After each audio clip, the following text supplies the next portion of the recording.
Boa noite, bom dia, boa tarde, mundo. Sejam todos muito bem-vindos ao canal do NEC, Núcleo de Estudos Espíritas, Casa do Caminho, na cidade de Bienne, na Suíça. Hoje, quarta-feira, 8 de fevereiro de 2023, daremos continuidade ao estudo do livro O que é o Espiritismo, capítulo 3. Solução de alguns problemas pela doutrina espírita, item 136. Vou compartilhar a tela. E eu gostaria que vocês fizessem perguntas e trouxessem também dentro do tema, por favor, sempre dentro do tema, as reflexões de vocês sobre este assunto, que é muito interessante, principalmente para aqueles que se prendem muito aos considerados sonhos. Item 136. Qual é o estado da alma durante o sono? O espírito não dorme durante o sono, somente o corpo repousa. As observações práticas provam que, durante o sono, o espírito desfruta de toda a sua liberdade e da plenitude de suas faculdades. Ele aproveita o repouso do corpo e os momentos em que sua presença ali não é necessária para atingir separadamente e ir aonde quer. Durante a vida, a qualquer distância que o espírito se transporte, ele sempre, observem isso, ele sempre fica ligado ao corpo por um laço fluídico, que serve para chamá-lo de volta, desde que sua presença seja necessária. Este laço só é rompido com a morte. E aí, Marinette? Você que tem a vidência, já viu esse laço fluídico em alguém? Não, Zélia. Esse laço fluido eu nunca vi, não. Uhum. Porque é isso que eu estou te perguntando, porque geralmente os videntes, alguns videntes conseguem identificar Consegue ver, ou aham. identificá-lo, certo? Uhum. Justamente hoje eu estava mandei uma mensagem para a Juliana e ela falou, Zélia, olha, o laço fluídico é a expansão do perispírito, por isso que nós vamos agora adentrar para a Gênesis para estudar isso. Então, Uhum. eu vou até ler aqui, deixa eu ver o que ela colocou. Ah,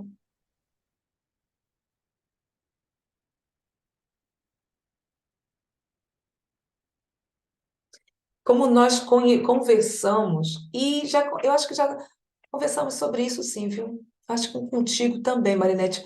Eu acho que logo no início, no estudo, quando eu trouxe aquelas imagens falando sobre o perispírito e também o vídeo da reencarnação de Sigismundo. Não sei se você está lembrada. Muito Foi, interessante. e também teve uma palestra, como é que é o nome daquele rapaz? De Portugal? Ah, Teve uma palestra, o Walter. Walter Não teve uma palestra com ele assim? Teve. teve, sim, teve um Uhum. estudo com ele, sim. Então, esse laço fluídico é, sim, boa noite, Flor. Agora entrou todo mundo. Bem Junto. animado. Tudo bem.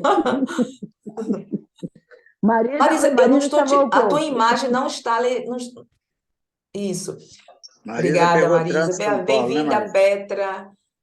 Gente, Olá, obrigada. Boa bem-vinda. tarde. Nós estávamos justamente comentando sobre o item 136 que eu estou contextualizando e Uhum. perguntando a Marinette sobre o laço fluídico, se ela já viu, porque ela tem a vidência, então fica mais fácil para quem tem a vidência. E eu perguntei, você já viu?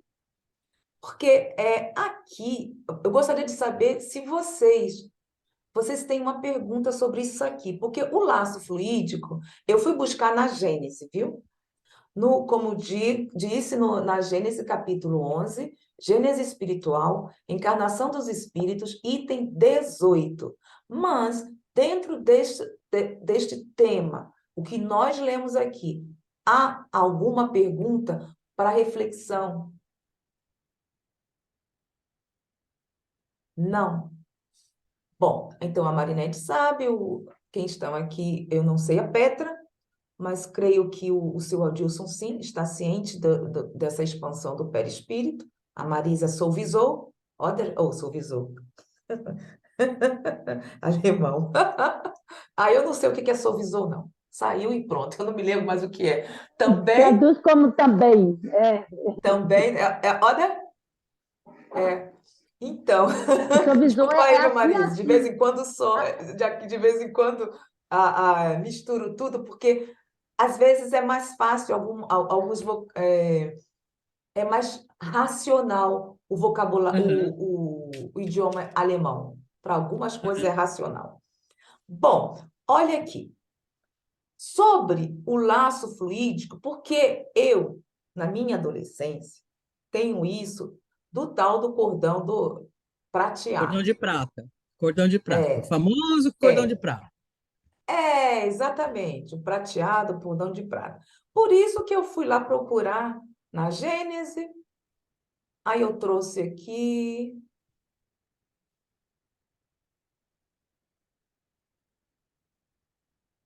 O que vocês estão vendo? Vocês estão vendo o PDF ou o Kindle?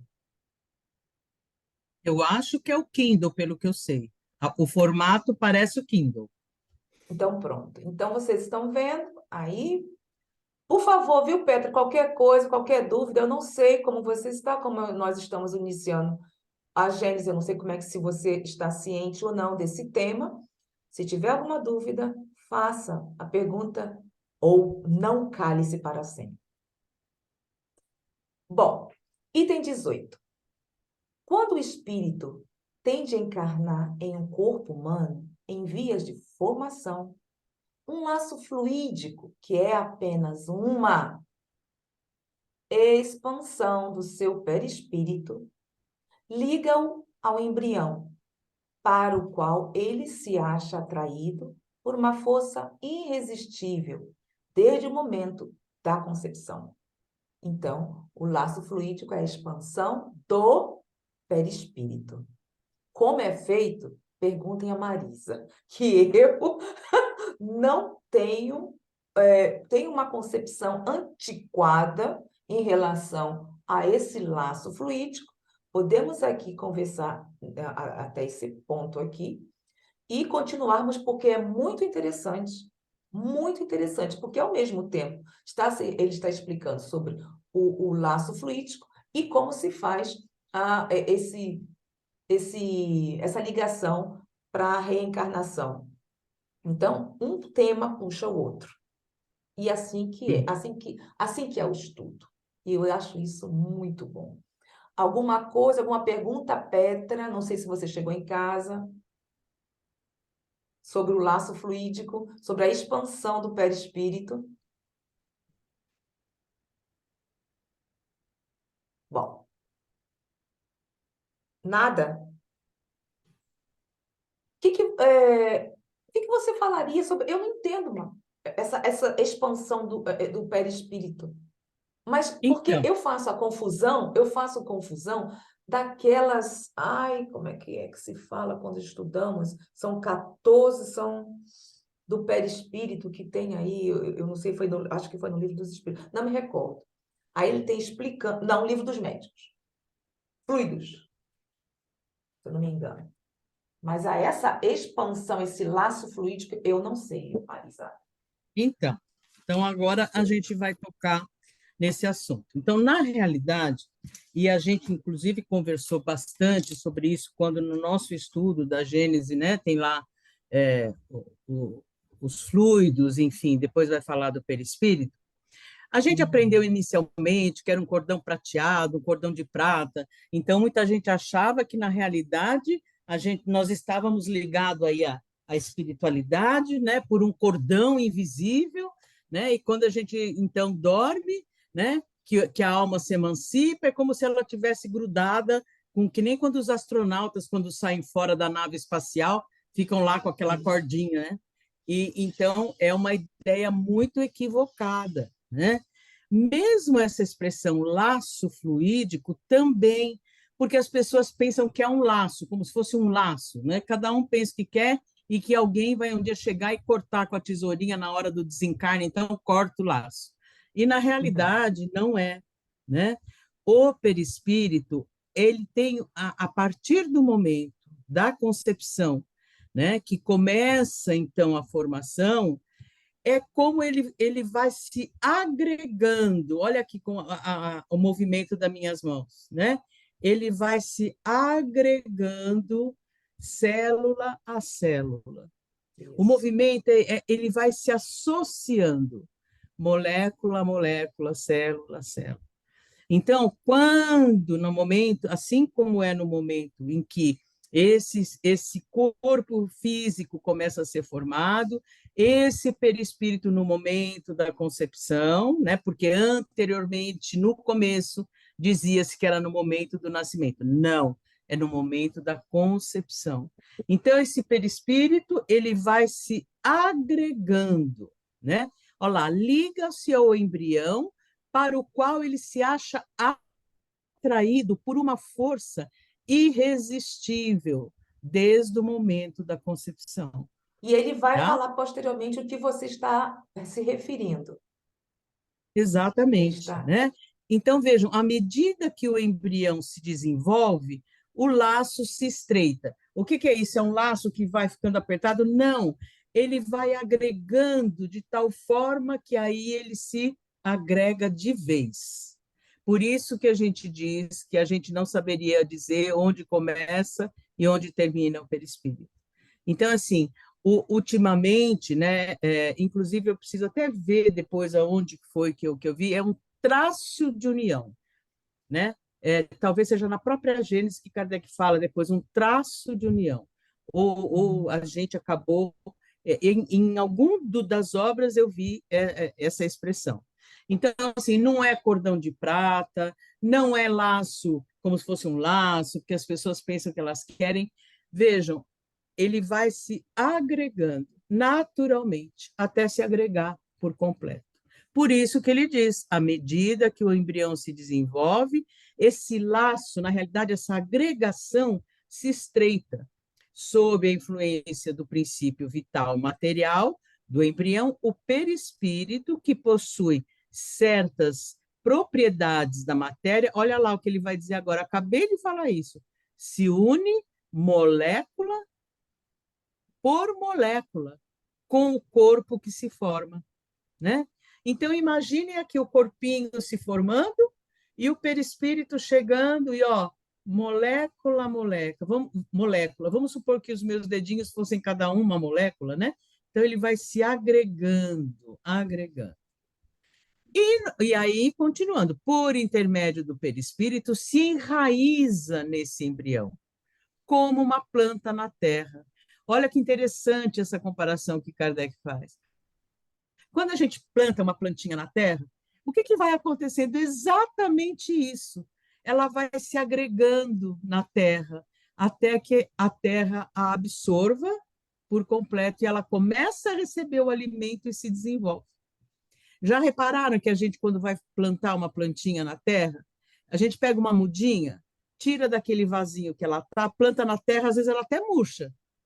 A gente fala, ih, pronto, morreu. No dia seguinte, ela está de pezinha, bonitinha. Por quê? Porque a terra foi abraçando, agregando aquela raiz e começa a fornecer esse alimento. Alguém falou alguma coisa? Não? Não. Por isso que ele dá esse exemplo, né? Como uma planta na terra. Quando o embrião está inteiramente desenvolvido, a união está completa e ele nasce para a vida exterior. Então, gente, e aí, né? E ele vai explicar depois. As pessoas as pessoas que eu digo nós, durante muitos anos, também tivemos uma ideia equivocada de, na hora do desencarne, o perispírito faz tchum. Não é assim, né? É, até porque pessoas que estejam com uma doença grave, cujos órgãos já estão comprometidos, o perispírito já vai se desligando desses órgãos. É um processo gradativo, né? A não ser, né, em mortes trágicas, um acidente, uma coisa assim, é diferente.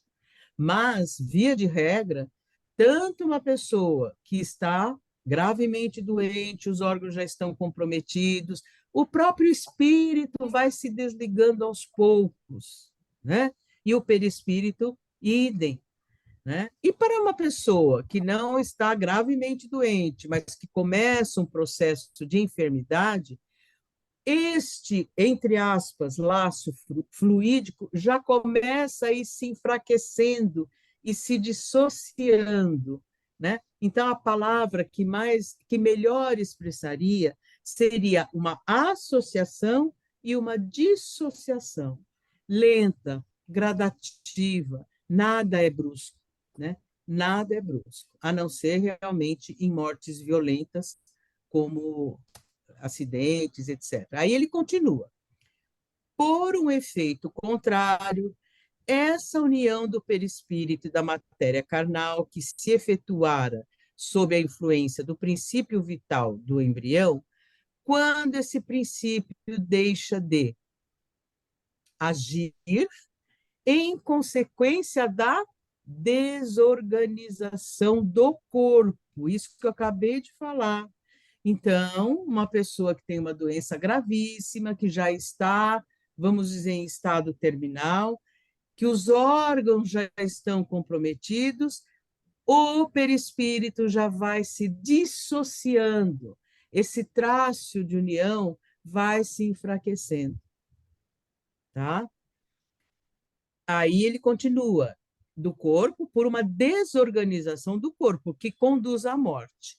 Essa união, que era mantida por uma força atuante, cessa quando essa força cessa de agir. Então, o perispírito se separa, molécula a molécula. Ele não se uniu molécula a molécula, ele vai se separando molécula a molécula, né? Nesse exemplo que eu dei aqui das mãos, eu não falei para vocês, supondo que meus dedinhos, né, fossem molécula, ele vai fazendo isso aqui, ó. Claro, uma imagem figurada, né, gente? É para a gente entender o conceito, né? Tal como se unira, e o espírito volta à liberdade. Aí tem a Portanto, não nota de é, rodapé, viu? sim, Porque aí sim, ele vai explicar melhor sobre as moléculas. sim. Ah, é, porque na conta Eu tenho uma na época pergunta. de É, Kardec, né, ele vai isso. explicar. Não era ainda amplamente divulgado o fato de o corpo físico se constituir de células, como unidades fundamentais da vida pluricelular. Considerava-se, inclusive, a hipótese da existência de moléculas orgânicas, que seriam alterações das moléculas inorgânicas pela ação do princípio vital. Inicialmente imaginada por Buffon, Kardec desenvolve o seu raciocínio quanto à ligação e separação entre perispírito e corpo, de acordo com as limitações da ciência em seu tempo. Então, por isso que ele naquela época se usava, né, molécula, né? Lá, não era ainda amplamente divulgado o fato de o corpo físico se constituir de células, tá? Voltando agora lá no texto.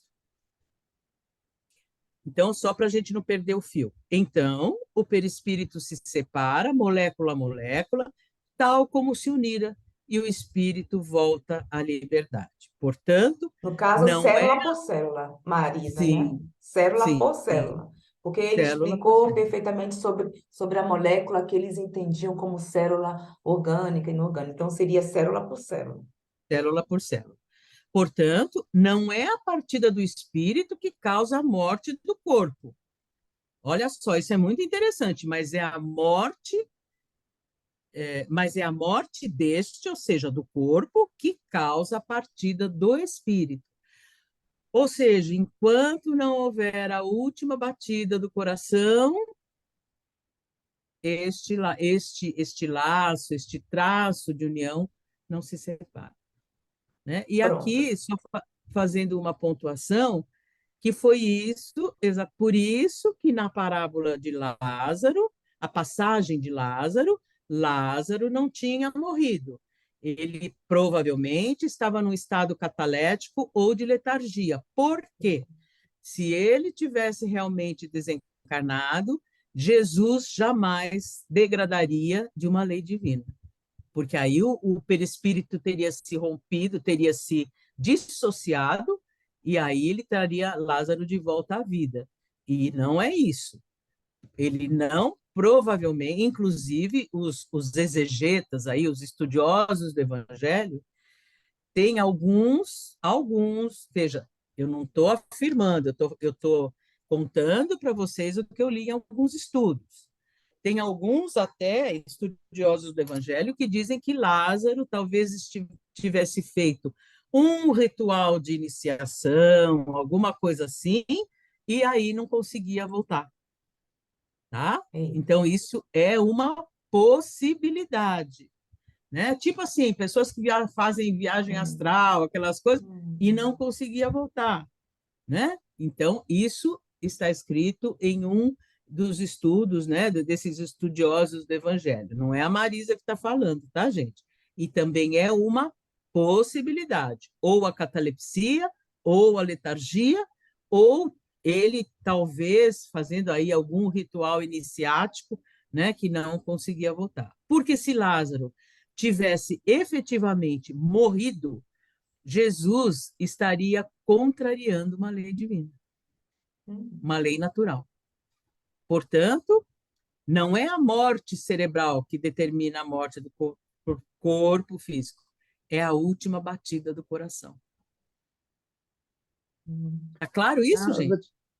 Tá. E tem também, Marisa, aquela passagem também, eu acho que Talita, de uma mocinha, que Tomé falou que ela tinha falecido, não foi? Aí Sim, Jesus falou, também. não, ela só está dormindo, não é? Foi a mesma... E Estudamos tem isso uma até no Novo passagem, Testamento. e tem uma passagem também no Atos dos Apóstolos com Paulo de Tarso, do moço que estava na sacada, né? E também acho que ele, né, a gente fala, de certa forma, ele entrou em alguma sonolência, tudo e caiu, né? E aí Paulo de Tarso, então, traz ele, né, ele novamente. Mas provavelmente também algum fenômeno dessa natureza, né? Porque uma vez cessada a função física, aí sim, por isso que ele disse lá, não é a morte, não é o espírito que causa a morte do corpo físico, e sim ao contrário. O corpo físico, a morte do corpo físico é que determina a separação do espírito. E que pode ocorrer de várias maneiras, tá? Bom, eu não Ok? não vamos continuar, porque no item 19 tem falando especificamente sobre a reencarnação. O Uhum. objetivo foi explicar sobre a expansão do perispírito, para que ficasse Sim, mais claro. Por tá isso, bom. e como nós estamos aqui estudando, vamos em busca justamente quando achamos que seja conveniente recorrer às obras que conhecemos, quando não pedimos ajuda aos universitários. Novinha Então essa tá, coisa de universitários. uhum. Então tá bom. Pronto, Então agora vamos para o item 137. isso. Ótimo. Então, assim, qual a causa dos sonhos? Os sonhos são o resultado da liberdade do espírito durante o sono, né? Então, durante o sono, o espírito, né, se liberta. E aí sim, por isso, né, que como nós sabemos, e aí aproveitando até por isso que por que que nós devemos encaminhar o nosso sono, né? Orientar o nosso sono, pedir aos bons espíritos, ao nosso espírito protetor, que nos acompanhe, né, no nosso período de sono, para que nós possamos ir trabalhar em auxílio de alguém, né, que possamos sempre ter um bom aprendizado, né, e que possamos desse aprendizado fazer também uso da nossa vida diária enquanto encarnados, né? Então, como é importante antes da hora, né, de deitar, se recolher em pensamento, né, elevar o nosso pensamento a Deus, à espiritualidade, né, e pedir que realmente nós tenhamos também uma boa aprendizagem e, de preferência, trabalharmos na espiritualidade. Então, ele Isso é diz, é a lei imprescindível, né, Marisa? Isso é imprescindível, porque muito, muitas vezes nós não temos noção do quanto a essa energia, esses fluidos nos ajudam e trazendo justamente os nossos amigos espirituais, aqueles que estão conosco para nos protegerem de nós mesmas, ou mesmo. exatamente, Porque o objetivo é como estamos aprendendo, é ser útil. Então, por que também não sermos útil ou úteis quando estivermos, o nosso corpo estiver descansando? Porque como nós estamos aqui observando, o espírito é livre, dependendo também do grau, no caso, a moral do espírito, né? Para onde vai, não é isso, Marisa? sim, Aonde sim, vai, com quem vai se juntar, ou com quem se, não juntar, exatamente. mas se harmonizar ou se sintonizar. Eu sempre costumo dizer, né, Zélia e demais, né, colegas, nós somos o que nós somos uma antena parabólica. Nós somos o que nós pensamos, nós somos o que nós falamos, né? Nós somos os livros que lemos, as músicas que ouvimos, né? A alimentação que temos. Então, assim, se eu sou uma pessoa que me alimento de algo que tudo é muito pesado, né? Enfim, eu acabo tendo a ressonância de tudo isso. Então, ao invés de eu ter leituras edificantes, de eu assistir na televisão programas, documentários edificantes, se eu sou aquela pessoa que gruda na televisão só para ouvir notícia ruim, só para ouvir o que aconteceu, né? Só nós nos sintonizamos naquilo, né, que nós buscamos. Então, como é importante, né, nós nos sintonizarmos no bem, sempre no bem. Então, ele diz: os sonhos são resultados da liberdade do espírito durante o sono. Algumas vezes é a lembrança dos lugares e das pessoas que o espírito viu ou visitou nesse estado. Aí tem o livro dos espíritos, abre aspas, emancipação da alma, sono, sonhos, sonambulismo, segunda visão, letargia, etc. Pergunta 400 e seguintes, né? E aí, então, nós temos, a Zélia já colocou, né? Livro dos Espíritos, é isso?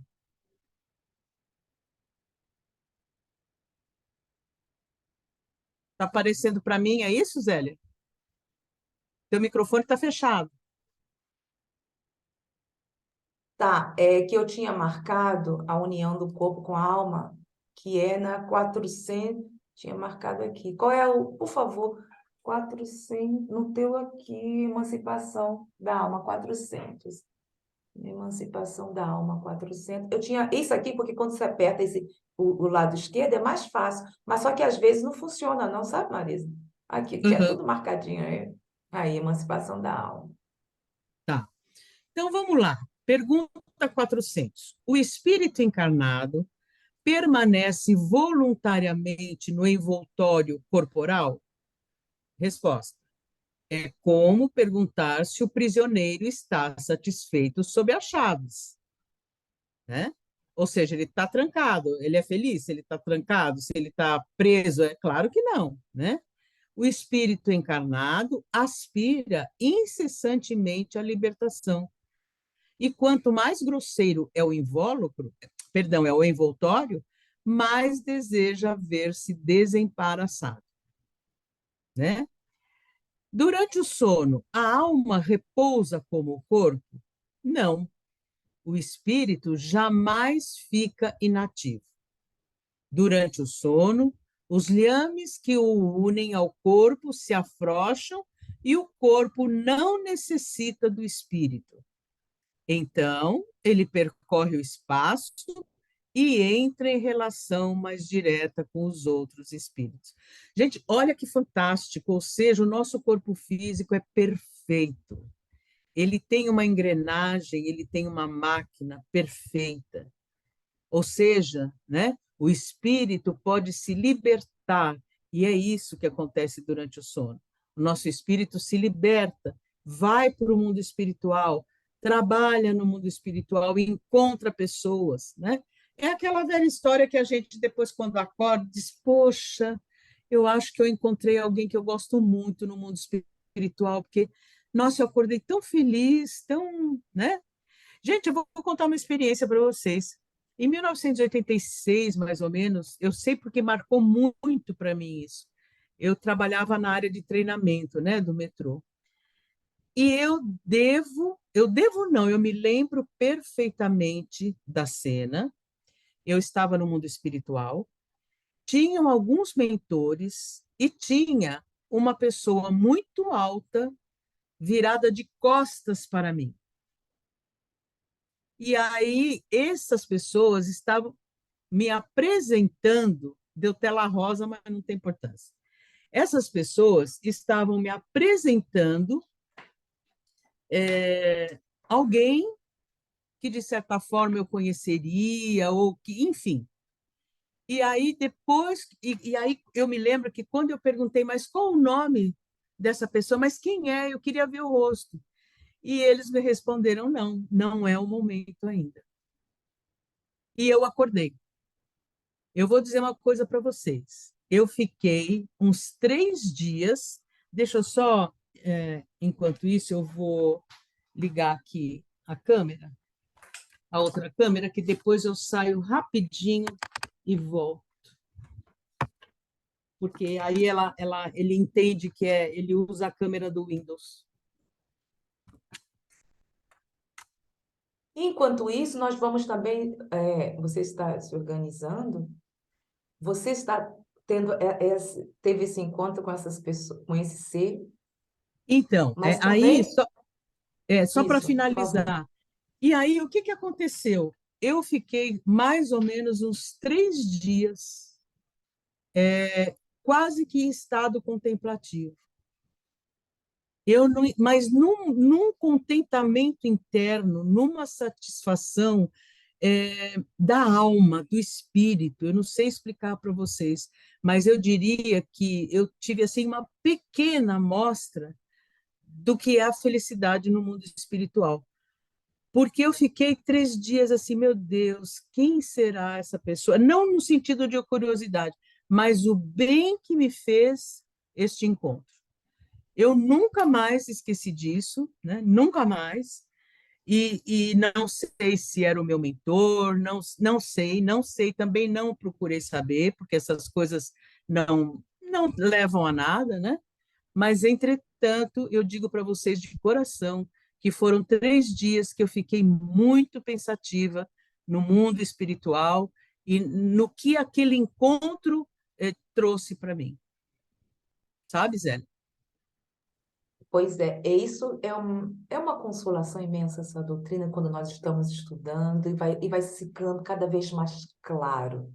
Você está colocando esse exemplo e também podemos trazer outros, como os nossos irmãos que reencarnaram em estado com problemas de deficiências físicas. Olha, imagine como é uma maravilha, o espírito fica liberto, ali o corpo está descansando, tem um problema de problema físico, mas a alma não, o Sim, espírito não.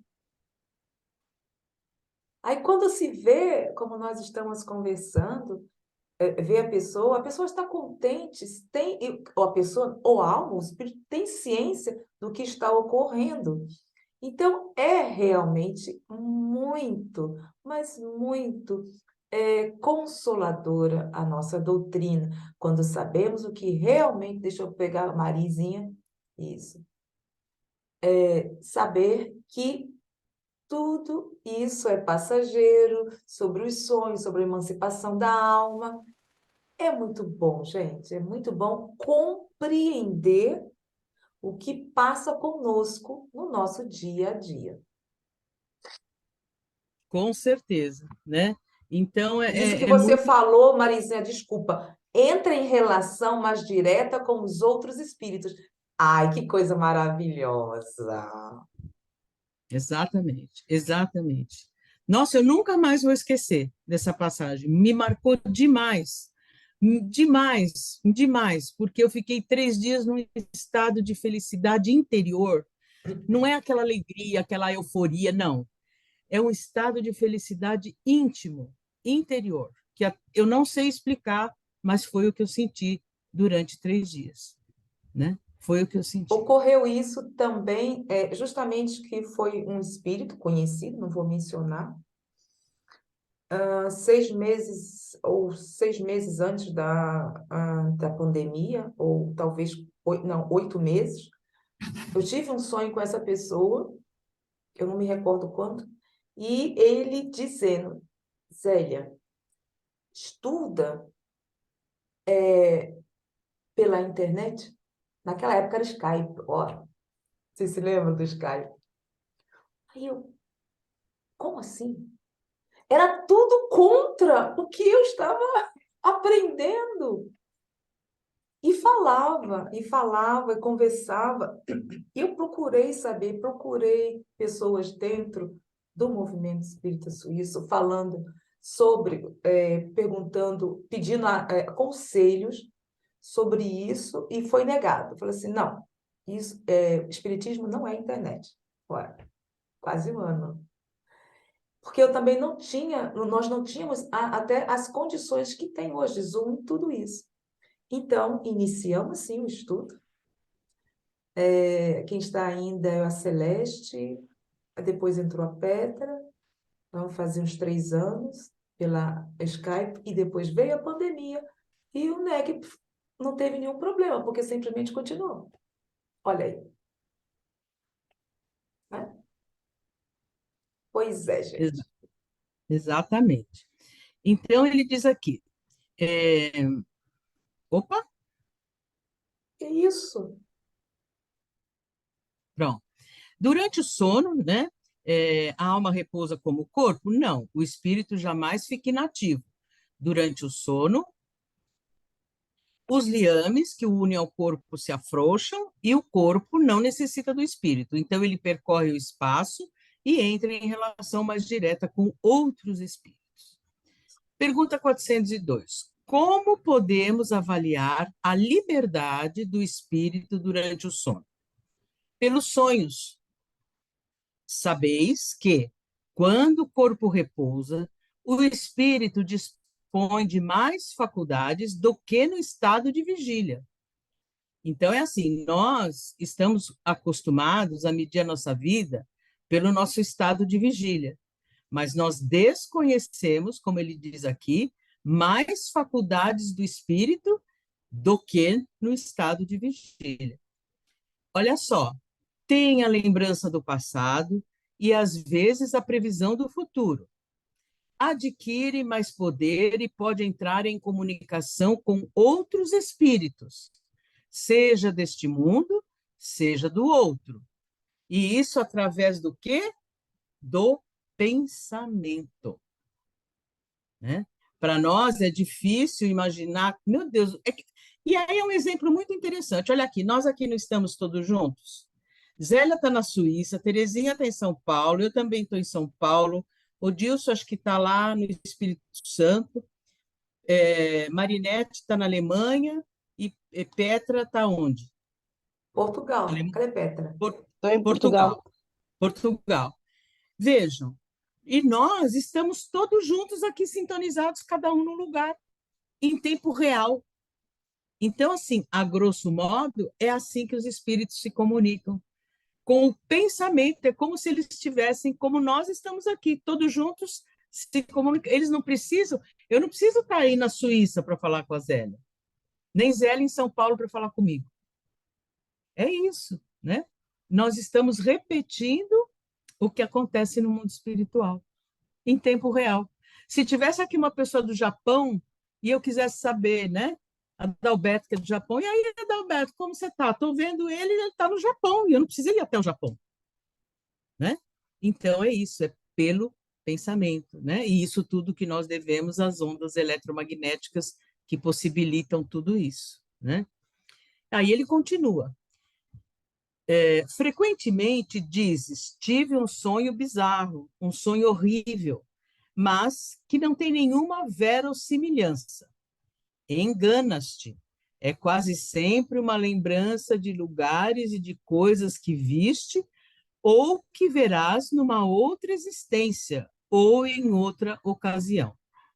O corpo estando adormecido, o espírito trata de quebrar as suas cadeias para investigar no passado e no futuro. Eu não sei vocês, mas eu já tive sonhos em lugares feios, em lugares lúgubres, em lugares de sintonia baixa, né? E aí, quando você acorda, eu falei, nossa, que coisa, né? Que sonho estranho. Provavelmente fomos a trabalho até para conhecer zonas de sintonia espiritual, de consciências afins que estão reunidas naquela situação, né? É isso que é. Ô Marisa, eu vou trazer aqui um questionamento, porque neste caso ele vai utilizar muito o vocábulo vigília, certo? Uns dois estudos atrás, se eu não me engano, com Terezinha e com a Petra, ele trouxe mas em outro contexto, a vigília. Neste contexto, se eu não me engano, foi onde nós estávamos estudando a Revista Espírita. Não, e aí, quando ele trouxe, não era esse estado de vigília no qual estávamos mencionando quando se faz a meditação, ou quando está o espírito já naquele, não é o cochilo, mas um pouco, entre aspas, desprendido. Uhum. Em alguns contextos, ele já se refere na parte de desperta, ou seja, o ser desperto. Sim, Então, eu estou como nós. notando isso muitas vezes. Eu não sei se você já notou isso, ô Marisa. Sim, sim, sim. Neste caso aqui, no estado de vigília, peraí, deixa eu descer aqui. Você vai ver, observe que, olha como ele coloca, dispõe de mais faculdades que no estado de vigília. Olhe, ele pode estar se referindo, no caso, à meditação, sim, porque quando nós estamos meditando ou quando estamos em sintonia, muda, ou em prece, nós sentimos isso. Uhum. Agora, pode ser também quando estamos despertos. O que você acha nesse caso? Eu entendo que, porque olha, mesmo fazendo meditação, nós estamos despertos. Nós estamos Uhum, numa frequência diferente cerebral, mas nós estamos acordados. A gente não faz uhum, meditação dormindo, uhum, né? A gente faz, por exemplo, se eu resolver, depois que acabar o nosso estudo, eu vou sentar lá no gramado e vou meditar 15 minutos. Eu não estou nem sonambúlica, eu estou acordada. A minha uhum, frequência cerebral está diferente, mas eu estou acordada. Então, esse estado que Kardec diz aqui, vigília, é o estado de desperto, é o estado acordado, mesmo fazendo uma meditação. Porque fazer meditação, eu não estou num estado inconsciente, eu estou com uma frequência cerebral diferente, de serenidade, de ondas cerebrais, né? De baixa frequência, mas eu estou desperta. Se vier um bicho e me picar, eu acordo, eu uhum. sinto. Se passar um passarinho na minha frente e pousar na minha cabeça, eu sinto. Eu estou acordada, eu não estou dormindo, nem inconsciente. Entende? Uhum. O estado de meditação é um estado de vigília, com baixa frequência cerebral. É quando eu estou mais interiorizada, mas nem por isso eu estou, não deixo de estar em vigília. E vai depender também do tipo, né, dessa frequência, dessa vigília que nós... Porque muitas pessoas ficam realmente, quando fazem meditação, depende de pessoa para pessoa, caso para caso. Elas realmente conseguem perceber ali o corpo, aí vamos entrar em outra questão, um outro tema, e sabe a hora que tem que voltar, e não é um desdobramento, não é um Uhum. desdobramento. Não é. Por isso que ele fala que é vigília, entendeu? Uhum. Por isso que ele fala que é vigília. O espírito está presente ali o tempo todo. E nós estamos despertos. Quantas vezes, por exemplo, até vou mencionar tu, dá licença, viu, Marinete? Marinete, cadê tu? Vou dar um exemplo, Tô aqui, eu não estou tô vendo. aqui, tô Marinete, aqui, por exemplo, tô ela aqui. recebe aí, ela tem essa coisinha assim, ó, eu vou lá visitar a Zélia. Aí ela vem aqui me visitar. Essa não é hora. Ela vem me visitar. E ela fica lá. E ela não precisa dormir. Ela não precisa se desdobrar. Ela vai, pensa, vai, volta. Você, não, Zélia está lá estudando. Você bichinha, nem fala, conversou comigo? Você vê? Ela tem isso. Uhum. Não é assim? Né? Como Eu te funciona deixo nesse caso? quietinha, eu Isso. fico te observando. Entendeu, Marisa? Por isso que eu gosto de tirar as dúvidas, porque cada caso é um caso, nós estamos aqui estudando para entendermos o contexto também. Veja, porque assim, Kardec é muito claro. Por exemplo, se ele tivesse falando em algum outro estado, fora do estado de vigília, por exemplo, no estado estático de êxtase, ele colocaria, como ele já colocou, por exemplo, no céu e inferno. Então, vamos supor que a pessoa no estado estático de êxtase, então ela tem, né, que nem, por exemplo, quando ele cita Teresa d'Ávila, né, e outros, Uhum. aí é um estado completamente Essa alucinatório, coisa. né? Uhum. Então, a pessoa não está em vigília, não está. O estado estático é um estado que ela está em outra dimensão. É diferente. E ele coloca isso, Diferente. tá? Então, vamos lá. Dividir, pera um pouquinho. Isso aí nós já vimos, né? Isso, tá. Isso, já vimos. Pobres homens que conheceis tão pouco Espera só um dos instantinho. mais Aí. Isso. Pobres homens que conheceis tão pouco dos mais ordinários fenômenos da vida, ou seja, dos fenômenos mais comuns, né? Ordinário é comum. Acreditais ser muito sábios, e as coisas mais vulgares vos embaraçam. A esta pergunta de todas as crianças: o que é que fazemos quando dormimos? O que são os sonhos? Ficais sem resposta. Então, veja, de novo, pobre homens, né, que conheceis tão pouco dos mais comuns fatos da vida. Acreditais ser muito sábios, e as coisas mais vulgares vos embaraçam. A esta pergunta de todas as crianças: o que é que fazemos quando dormimos? O que é que são os sonhos? Ficais sem respostas. Quando, na realidade, né, o que ele quer dizer? Por que a criança, quando pergunta para a gente fica sem resposta? É isso que Kardec quer dizer. Né? O que a gente faz quando a gente dorme? A gente dorme, o corpo dorme, né? É isso que ele quer dizer, que às vezes, diante das perguntas mais comuns, né? E o que são os sonhos? Quando a gente lembra de alguma coisa, a gente vai para algum lugar, coisa simples. E aí ele diz que quando as crianças perguntam, a gente fica sem resposta. É isso que ele quer dizer. O sono liberta parcialmente a alma do corpo. Quando o homem dorme, momentaneamente, se encontra no estado em que estará de maneira permanente após a morte, né? Ou seja, o sonho, né, quando ele diz aqui, quando o homem dorme, momentaneamente se encontra no estado em que estará de maneira permanente após a morte, ou seja, depois que nós desencarnamos, né, a sensação, né, do espírito é a mesma quando a gente dorme e sonha. Os espíritos que logo se desprendem da matéria, ao morrerem, tiveram sonhos inteligentes.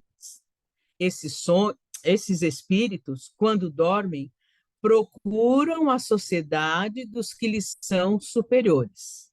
Viajam, conversam e se instruem com eles. Trabalham mesmo em obras que se encontram concluídas ao morrer. Destes fatos, deveis aprender, uma vez mais, a não ter medo da morte, pois morreis todos os dias, segundo a expressão de um santo. Né? Ainda ontem, né, no estudo lá, à noite, né, com o Paulo Henrique, nós estávamos falando isso. Quando as pessoas, às vezes, né, têm medo, vamos dizer, de chegar no plano espiritual, mas eu vou estar sozinho, mas é escuro, não é escuro. Né? Primeiro, nós nunca estamos sozinhos. E a dimensão do plano espiritual é outra. Né? Se chegasse alguém aqui, entrasse aqui na nossa sala, é a mesma coisa. Nós vamos chegar e encontrar os espíritos afins. Depois que conseguirmos estar conscientes da condição de espírito, vamos nos juntar aos outros espíritos. Né? Para nós é difícil abstrair isso. Né? A gente fica, mas como será? Né? Será que é como se nós estamos aqui reunidos, de repente entra algum colega de estudo novo na sala. É a mesma coisa. Né? É a mesma coisa. Isto para os espíritos elevados. Lembrando uma coisa, e Kardec, no livro Céu e Inferno, no capítulo Passamento, vai dizer isso com todas as letras. E isso vai depender do grau de desmaterialização do espírito, o grau de apego à matéria, o grau de evolução do espírito. Se eu sou uma pessoa muito apegada a tudo que é terreno, eu desencarno, depois que eu passar pela perturbação inicial e que estiver na condição de espírito, eu ainda vou achar que estou viva, vou vir na minha casa, cadê minhas coisas, né? Onde está todo mundo, por que ninguém está me escutando, né? Viver na dimensão como se eu tivesse viva ainda. Por isso, né? E Kardec fala isso nesse capítulo Passamento. Lá Qual, Marisa? Eu tô com o Kindle aberto. Qual capítulo? Você se lembra? Passamento? É. Antes de começar os exemplos práticos, é o primeiro capítulo da segunda parte. É muito bonito esse capítulo. No nosso Céu e Inferno original está como o passamento. Deixa eu ver.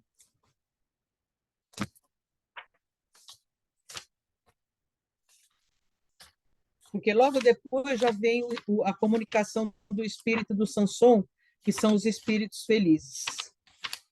É capítulo 1 da segunda parte, o passamento. No meu livro físico, página 205.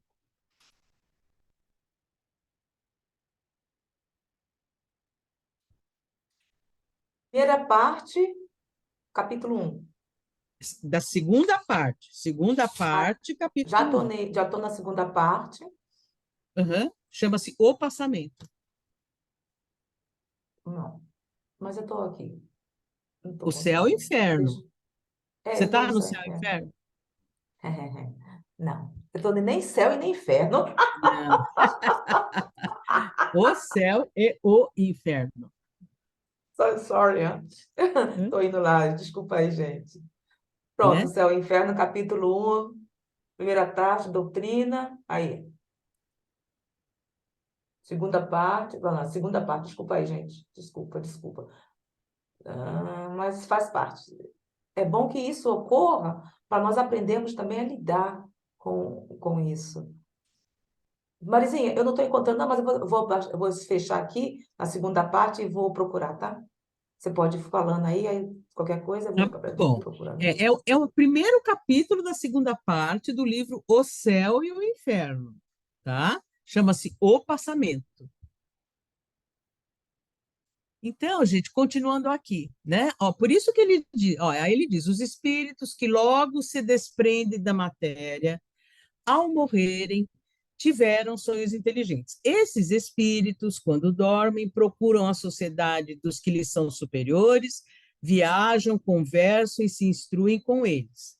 Trabalham, mesmo em obras que encontram concluídas ao morrer. Destes fatos deveis aprender uma vez mais, não ter medo da morte, pois morreis todos os dias segundo a expressão de um santo. Isto para os espíritos elevados, pois a massa dos homens que com a morte devem permanecer longas horas nessa perturbação, nessa incerteza de que vos tem falado, vão seja a mundos inferiores à terra, onde antigas aflições o chamam, seja a procura de prazeres talvez ainda mais baixos do que possuem aqui. Vão beber doutrinas ainda mais vis, mais inóbeis, mais nocivas do que as que professavam entre vós. Consegui, viu, Marisa? Conseguiu? Quer que eu te compartilhe? Sim?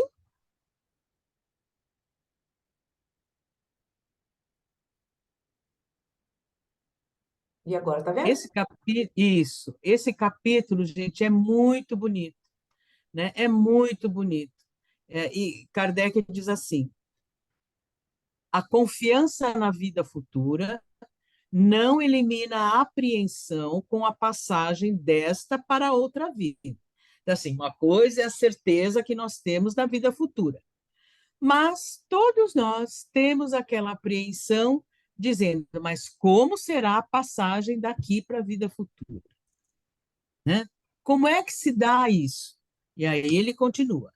Muitos não temem a morte em si. Então, muitos não temem a morte em si, mas o momento da transição. Sofre-se ou não nessa travessia? É isso que os inquieta. É tal e tanto mais relevante porquanto dessa travessia ninguém pode escapar. Ou seja, todos nós, ao desencarnarmos, teremos esse período de transição que deixamos a matéria e assumimos a condição de espírito. E este período, o tempo que ele vai durar, vai depender do nosso grau de evolução espiritual e do nosso grau de apego à matéria. Pode durar 10 minutos, pode durar, a gente vai ver isso depois no exemplo do Samson, que, né, dos espíritos felizes. Pode durar, ele fala, para 10 minutos, né? Ou para vocês 10 minutos, para mim não durou nada, né? Porque vai depender do grau de evolução. E se nós estamos nos preparando para isso, com certeza, para nós, esperamos que nós levemos toda essa consciência. Então, ele diz: na Terra, e todo mundo vai passar por isso, todos passam por esse instante de perturbação. Os espíritos mais evoluídos, quando encarnados, esse período é menor. Quanto menor o grau de evolução do espírito, essa transição vai durar mais.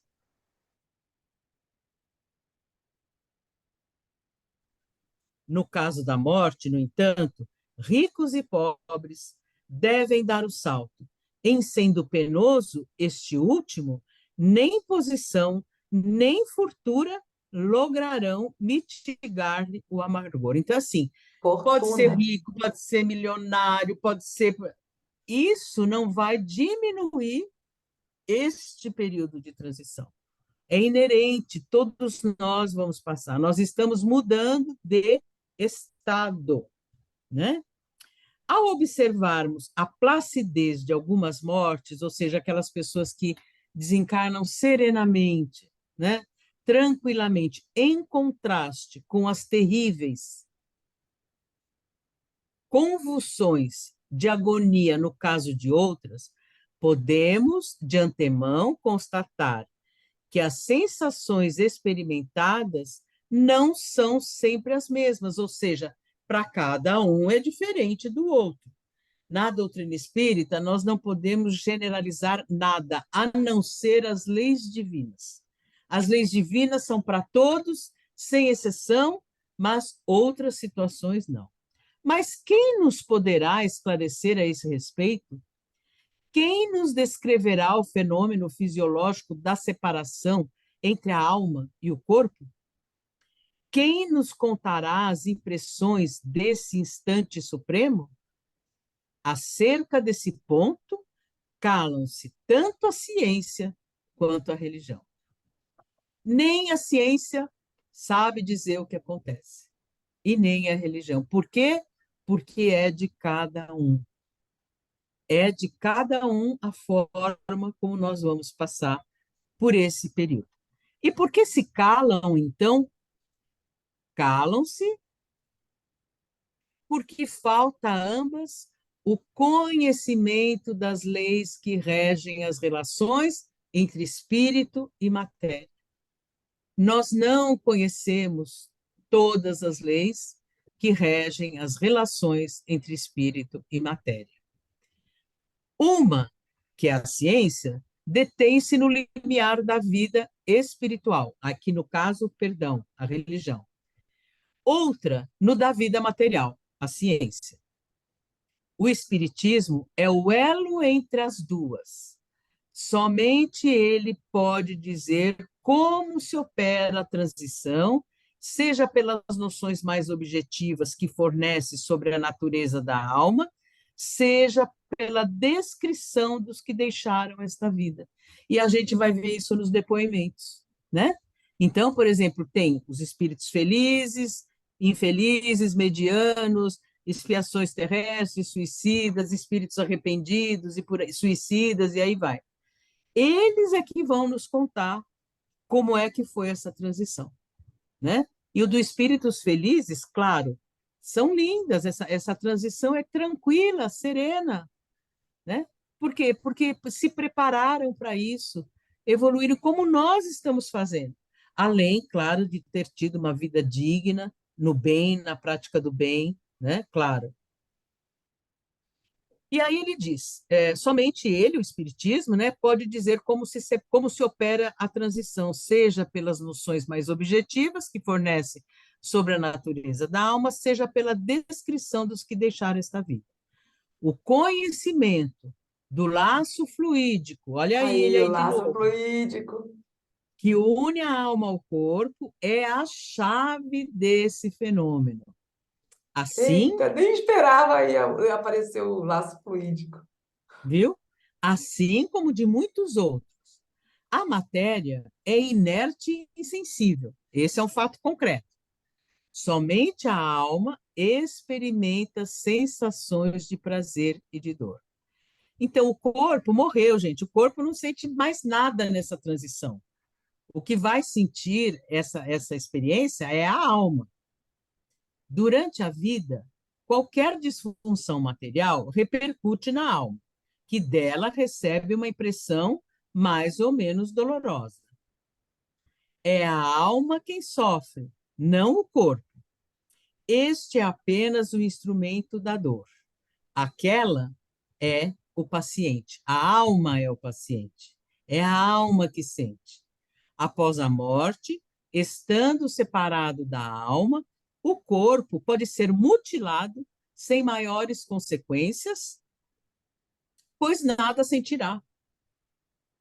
Então, Aí o é relativo, corpo. né, Marineta? Aí é relativo. Por quê? É relativo por quê? Porque aqueles que estão presos ao corpo da parte ou materialista, eles estão vendo tudo, porque há casos que se diz, por que eles estão fazendo a biópsia no meu corpo se eu estou vivo? Eles têm Nesse aquela sim. ilusão. Isso, exatamente. Porque o corpo em si não sente mais nada, tá? Não. A matéria não sente mais nada. Quem sente é o espírito. Tanto é que nós temos um caso, eu não me lembro agora, eu acho que é num dos casos dos livros de André Luiz, não me lembro, faz muitos anos que eu li, muitos. Uma pessoa, né, que teve um membro amputado, na Isso. espiritualidade, ela vai sentir a sensação desse membro. É que nem o exemplo que a gente dá, quando encarnado, é retirada uma parte do nosso corpo, é chamado depois de membro fantasma, porque durante muito tempo a gente sente as sensações como se o órgão estivesse ali, né? Então, por Minha tia exemplo, uma teve pessoa... que estipar ambas as pernas. Ela uma vez conversando comigo assim, Zélia, eu me esqueço que não tenho as pernas, porque eu tenho essa coisa, essa sensação. Aí ela não É, sabe explicar. Ela não sabe é, explicar. Mas aí eu fui tentar, ela queria pegar uma coisa e caí, porque eu esqueci é, que não tinha as pernas. porque por isso que chama membro fantasma, porque a pessoa tem a nítida impressão que os membros estão ali. Às vezes ela vai até coçar e não encontra nada, né? E aí continua. Estando separado do corpo, não se receberá nenhuma impressão da desagregação deste último. A alma tem sensações próprias, cuja fonte não se encontra na matéria tangível. E aí tem uma nota de rodapé. Por isso, gente, só uma parte, que doação de órgãos não dói, entendeu? Às vezes as pessoas não doam, ai, não, e se na hora, de repente, o meu espírito vai sentir que estão tirando o meu olho, o espírito não sente isso, quem sente é o corpo. É. E o corpo, estando morto, não sente nada. A alma sente dor e prazer somente enquanto ligada ao corpo físico, que lhe remete essas sensações físicas pelas impressões de sua fisiologia, pelo Verdade. sistema nervoso.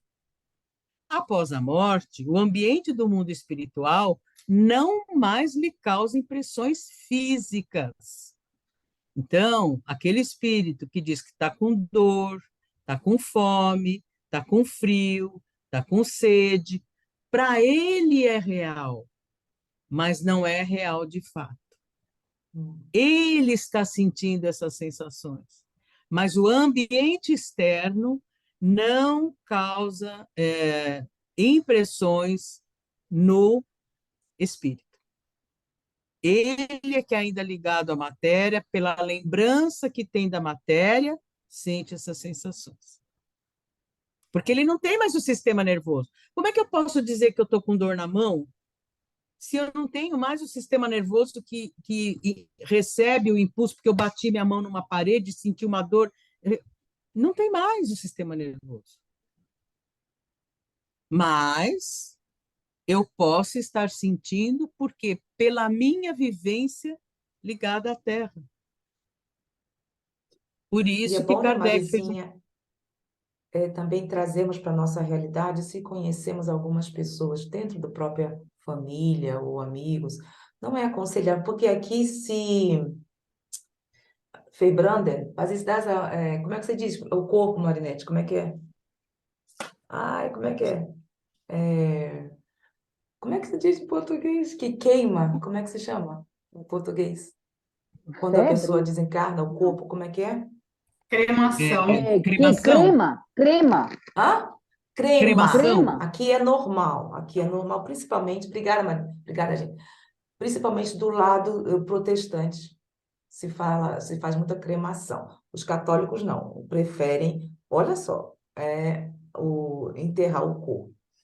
Então, o que eu notei, Marisa, as pessoas que estão nos ouvindo aqui, é que se tem algumas pessoas que nós conhecemos que estão muito presas à matéria, se estão enfermas, que tenho pessoas conhecidas, não é aconselhável a cremação.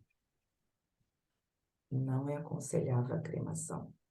Porque o bom daqui é que se eles esperam 72 horas, não sei na Alemanha, não posso falar, tá?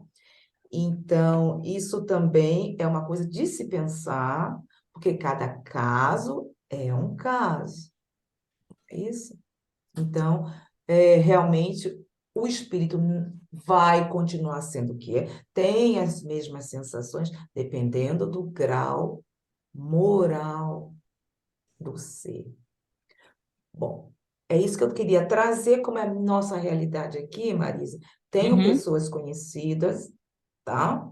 E que não queriam, bom, não querem ser cremadas, outras querem ser enterradas, mas é a realidade. Então, cada um também deve pedir, porque aqui também é realidade.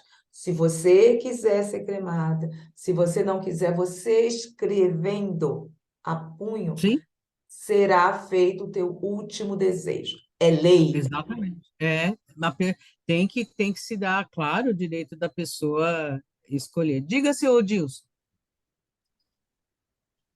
Manuel confirma o que você está falando, mas ele fala um detalhe interessante.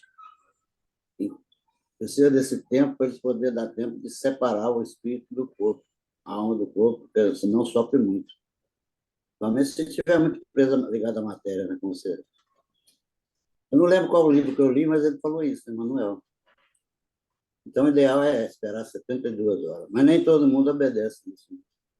É, e aí Vivemos no mundo materialista e muitas pessoas materialistas querem cremar o corpo dele ou de parentes. Talvez não espere esse tempo. Né? Meu espírito vai sofrer muito, vai sentir tudo. É isso aí. Era só isso. tá. Então vamos lá. Não, a alma sente dor e prazer somente enquanto ligado ao corpo físico, que lhe remete a essas sensações físicas pelas impressões de sua fisiologia pelo sistema nervoso. Após a morte, o ambiente do mundo espiritual não mais lhe causa impressões físicas. Desse modo, o espírito imperfeito, que relata sofrer fisicamente, vivência, em verdade, uma ilusão, lembrança da sensação que tinha no mundo corporal, como nós já falamos.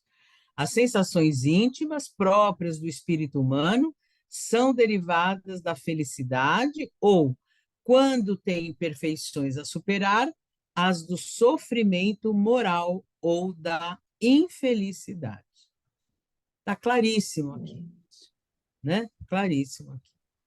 Aí, voltando lá. O perispírito é o invólucro fluídico da alma, da qual não se separa nem antes nem depois da morte, e com a qual forma um ente único, por assim dizer, porquanto não se pode conceber um sem o outro.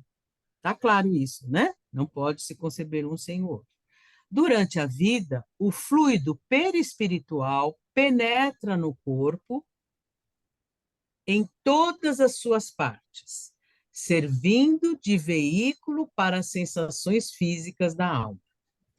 Também é por seu intermédio que a alma age sobre o corpo, dirigindo-lhe os movimentos. Então, vejam, é por seu intermédio, ou seja, é por intermédio do perispírito, que o espírito age sobre o corpo, dirigindo-lhe os movimentos. A extinção da vida orgânica ocasiona a separação da alma e do corpo pela ruptura, olha ele aí de novo, do laço fluídico que os une. Essa separação, entretanto, olha lá, lembra que eu falei? Nunca é brusca, né?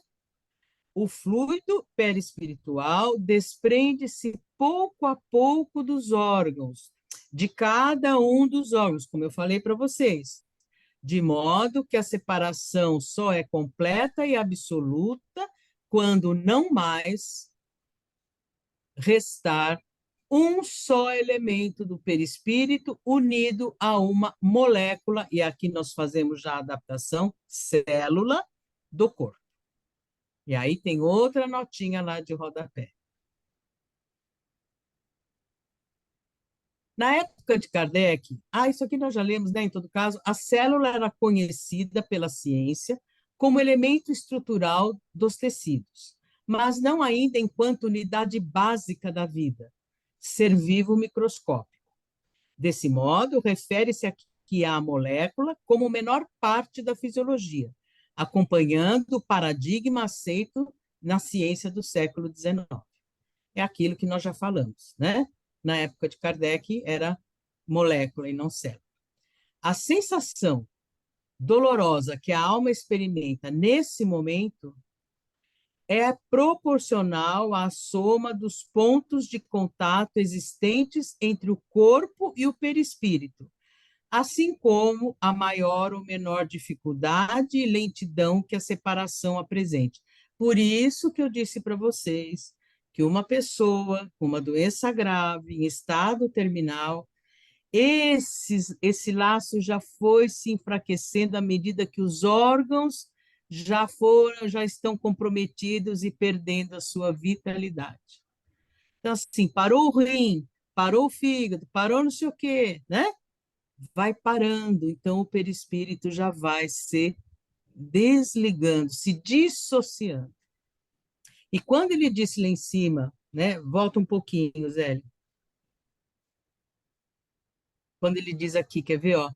A sensação dolorosa que a alma experimenta nesse momento é proporcional à soma dos pontos de contato existentes entre o corpo e o perispírito. Vou contar uma coisa para vocês. Semana passada, uma tia minha muito querida desencarnou. Ela estava em estado terminal de câncer. Eu fui várias vezes enquanto ela estava lúcida, conversei bastante com ela, ela era muito católica, né, muito de ir à missa, etc. Aí começaram a sedação máxima, porque já estava tudo, absolutamente tudo comprometido. E aí passou-se, ela ficou internada 15 dias, pararam com a quimioterapia, com tudo. E ela ficou só no cuidados paliativos. Eu não estava na hora que ela desencarnou, estava uma prima minha, que é enfermeira. E falou que ela foi tranquilinha como ela estava. Por quê? Porque o perispírito, com certeza, já estava se desligando a partir do momento que os órgãos ficaram comprometidos e já perdendo a sua funcionalidade, é o que ele está dizendo aqui.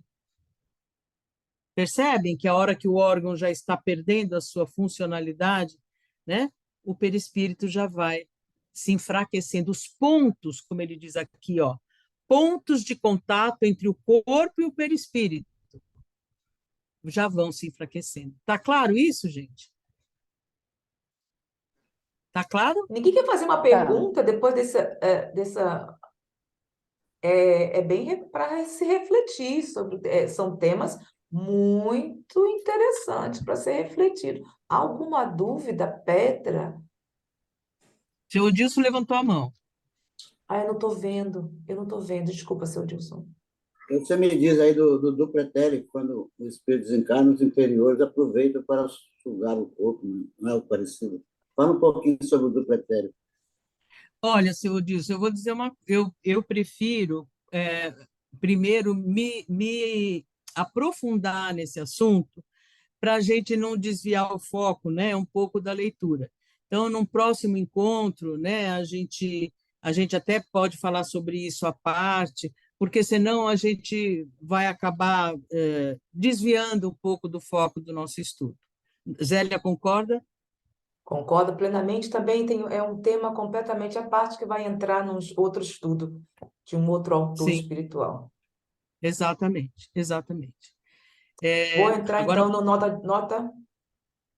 nota de estudo, ou nota do editor, aqui? acho que sim, né?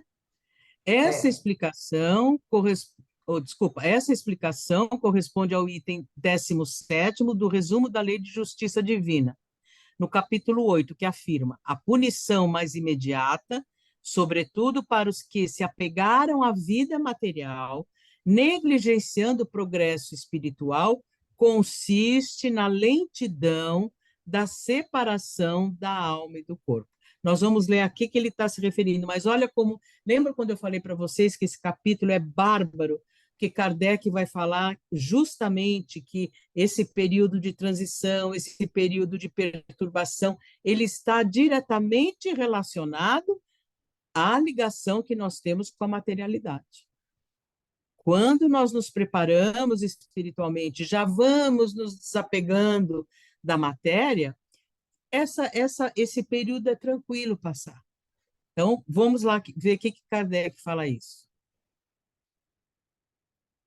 É quando ele diz assim, ó, a sensação dolorosa que a alma experimenta nesse momento é proporcional à soma dos pontos de contato existente entre o corpo e o perispírito, assim como a maior ou menor dificuldade e lentidão que a separação apresente. Então, é isso que ele está falando. Isso está relacionado com o maior ou menor grau de apego à matéria, à materialidade, né?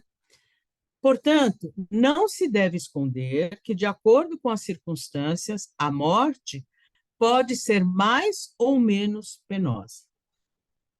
Por que que a gente conhece pessoas que às vezes estão já num processo, enfim, mas que demoram, entre aspas, né, para desencarnar? Porque o espírito não quer se desprender da matéria, não quer se desprender da vida material, né? Eu quero voltar para casa, para as minhas coisas, para tudo que é meu, para tudo, não quero ir embora, não quero. É por isso que quando nós vamos visitar alguém que já tem um diagnóstico de morte anunciada, se essa pessoa está sedada, né, nós devemos, como espíritas, conversar bastante com o espírito dessa pessoa, né? Foi o que eu fiz com a minha tia. Conversei muito com o espírito dela, né?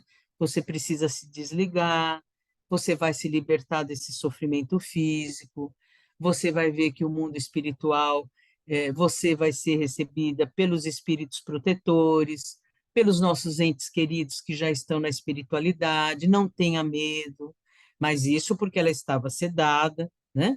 Então eu estava conversando com o espírito dela.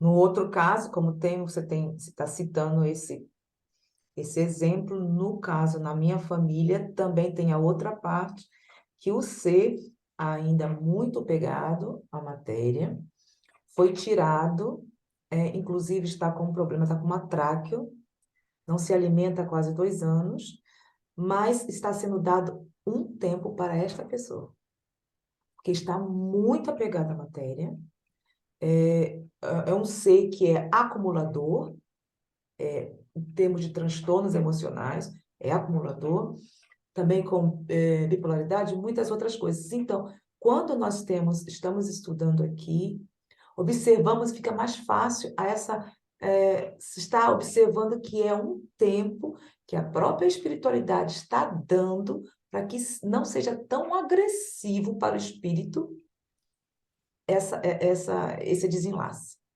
E está, viu? E tem uma saúde que os médicos não conseguem e nem entendem. Cada vez mais, minha mãe está, assim, praticamente, entre aspas, desenganada, mas está.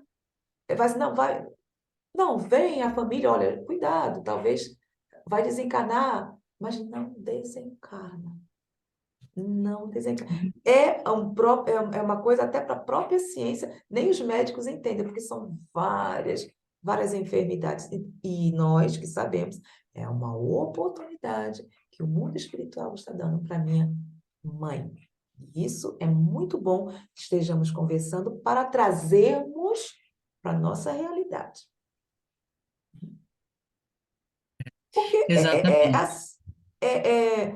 ô Marisa, essa doutrina, a doutrina é maravilhosa quando se quer estudar, entender, para poder também envolver os parentes, às vezes nem estarmos juntos, às vezes tem algum problema, até em termos familiares, mas está ali amparando, porque como Claro. nós estamos vendo aqui, continuamos entrelaçados Uhum. aonde quer que estejamos. Exatamente, É isso. exatamente. Vamos lá. Portanto, né, nós já lemos a nota de rodapé 162, portanto, não se deve esconder que, de acordo com as circunstâncias, a morte pode ser mais ou menos penosa. São essas diferentes circunstâncias que examinaremos. Estabeleçamos inicialmente, à guisa de princípio, os 4 seguintes casos que podem ser considerados situações extremas. Então, é importante isso que a gente pontue aqui, Kardec vai colocar situações extremas, entre as quais há uma infinidade de gradações. E assim, não é que é para todo mundo, né? Situações extremas ele está pondo. Número 1. Se no momento em que se extingue a vida orgânica, o desprendimento do perispírito estiver finalizado, a alma não sentirá absolutamente nada. Olha só que bacana, né? Se no momento que se extingue a vida orgânica, o desprendimento do perispírito estiver completamente finalizado, o espírito não sente nada, né? Por quê? Porque o perispírito já se desprendeu totalmente, né? Então a alma não sentirá nada. 2. Se no momento da extinção da vida orgânica, a coesão dos dois elementos, então espírito e perispírito, perdão, corpo físico e perispírito, né? E espírito. A coesão dos dois elementos apresenta-se em pleno vigor, produz-se uma espécie de ruptura que imprime uma sensação dolorosa na alma. Uma sensação dolorosa. Então, tô Isso aqui vão nos viva casos aí dos acidentes também, não, Marisa? também, né? Ou mesmo assim, tô aqui viva conversando com vocês, de repente parou, o coração parou e mal súbito, infarto fulminante. Ué, estava bem, em pleno vigor aqui, então a sensação da alma é uma sensação dolorosa, tá? A sensação da alma, tá, gente? A sensação. 3. Se a coesão é fraca, a separação é fácil, transcorrendo sem choques. Lembra do caso que eu falei das pessoas gravemente enfermas, que os órgãos já estão comprometidos, né? Então, porque ele está dizendo, ó, se a coesão é fraca, se fisicamente os órgãos já estão enfraquecidos, o perispírito vai se desprendendo, eles estão perdendo já a vida ativa. 4. Tendo a vida orgânica cessado por completo, se ainda existirem numerosos pontos de contato entre o corpo e o perispírito, a alma poderá sentir os efeitos da decomposição do corpo até que o laço esteja inteiramente desfeito. Daí resulta que o sofrimento que acompanha a morte está subordinado à força de aderência que une o corpo e o perispírito. Que tudo o que pode ajudar a diminuir essa força e acelerar o desprendimento torna a passagem menos penosa. Olha lá. Que tudo que pode ajudar a diminuir essa força e acelerar o desprendimento torna a passagem menos penosa. Por exemplo, a prece, a oração, né? Que auxilie nesse desprendimento.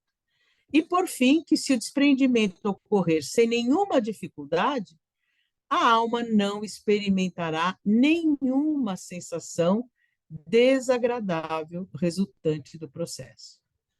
Lembrem-se que Kardec está colocando situações extremas. Lembra que ele falou que existem infinitas gradações? Então, em cada categoria, tem várias nuances que a gente infinitas, que a gente aqui não teria condições de abarcar, tá? Dentro de cada categoria de desprendimento do perispírito. Na passagem da vida corporal para a vida espiritual, produz-se ainda um outro fenômeno de importância capital, o da perturbação. Nesse instante, a alma experimenta um entorpecimento que paralisa momentaneamente suas faculdades, neutralizando, ao menos em parte, as sensações. Depois, quando vocês forem estudar o céu e o inferno, ou mesmo se a Zélia achar conveniente a gente, até para estudo, pegar o primeiro exemplo, que é o do Samson, vocês vão ver que ele vai explicar que ele sentiu um vazio momentâneo. Um vazio. Né? Que assim que ele não sentiu nada, que ele sentiu um vazio. Então, esse entorpecimento que paralisa momentaneamente suas faculdades, neutralizando, ao menos em parte, as sensações. É como se a alma estivesse, por assim dizer, num estado de catalepsia. Então, é como os sinais vitais, de repente, né? A catalepsia é isso, eles são tão baixos que não dá para auscultar. A gente tem a impressão que a gente não ouve esses sinais vitais, pulsação, né? Coração, enfim, né? E aí tem uma nota de rodapé. Na ciência do magnetismo. Opa! 163. Na ciência do magnetismo animal, o sonambulismo era provocado pelo magnetizador, resultando no desprendimento da alma do sonâmbulo de seu corpo, como num sono profundo. Nesse estado, é possível, por um comando, provocar a paralisação ou estado de inércia e insensibilidade de partes do corpo ou catalepsia. Esse fenômeno, que pode ser provocado, difere do somente natural estado de letargia, que é suspensão geral ou aparência de morte. Tá? Então, vejam a importância de a gente saber distinguir, né, o que ele fala sobre isso. Então, aí ele diz, é como se a alma estivesse, por assim dizer, no estado de catalepsia, de forma que quase nunca testemunha de modo consciente seu derradeiro suspiro. A gente acha, né, que vai presenciar conscientemente o nosso último suspiro, mas não. Interessante isso, né? Porque a gente Temos entra... que... Desculpa. Temos Diga, que meu ver bem. até onde vai, porque já passamos 5 minutos do Uhum. tempo. Então, ficamos aqui Isso. para efeito... Aqui, eu tenho que ter que marcar. Aqui, bem nesse Diz- suspiro. Eu não sei se é Terezinha.